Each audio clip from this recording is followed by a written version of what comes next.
ఎన్టీఆర్, షర్మిల భేటీపై సంచలన వ్యాఖ్యలు చేశారట భారతి. ప్రస్తుతం ఎన్టీఆర్‌కి సంబంధించినటువంటి విషయంలో షర్మిల భేటీపై సంచలన వ్యాఖ్యలు చేసినట్టుగా తెలుస్తోంది. అలాగే వైఎస్ భారతి చెప్పిన ఈ విషయాలను చూసి అందరూ ఎంతగానో షాక్ అవుతున్నారు. అసలు ఎన్టీఆర్, షర్మిల గారు అసలు ఏం చేయాలనుకుంటున్నారు? నిజంగానే షర్మిల ఇప్పుడు కాంగ్రెస్ పార్టీలో నుంచి తెలుగుదేశం పార్టీ వైపు వెళ్తున్నారా? లేదా కాంగ్రెస్ పార్టీకి ఎన్టీఆర్ భేటీ అవుతున్నారా?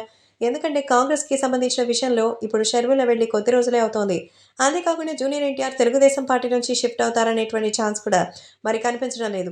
ఎందుకంటే తెలుగుదేశం పార్టీకి ఆయన ఓపెన్‌గా ఇంతవరకు ఎలాంటి ప్రకటన చేయలేదు. తెలుగుదేశం పార్టీలో జూనియర్ ఎన్టీఆర్ వస్తారన్న ఊహలు లేవు.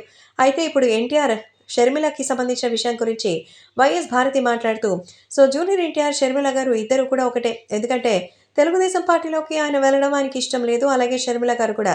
కాబట్టి షర్మిల గారు, ఎన్టీఆర్ భేటీ అంటే కాంగ్రెస్‌లోకి ఎన్టీఆర్‌ని ఆహ్వానించడానికే షర్మిల వెళ్ళినట్టుంది అంటూ వైఎస్ భారతి సంచలన వ్యాఖ్యలు చేశారు. తన భర్త అయిన వైఎస్ జగన్మోహన్ రెడ్డిపై ఆడపడుచైన షర్మిల తిరుగుదాడి చేయడాన్ని భారతి కూడా ఖండిస్తోంది. సొంత కుటుంబానికి సంబంధించిన విషయాల్ని వీధిన పెట్టుకోవడం మంచిది కాదని ఎప్పటికైనా షర్మిల తెలుసుకోవాలని ఆమె చెప్తోంది.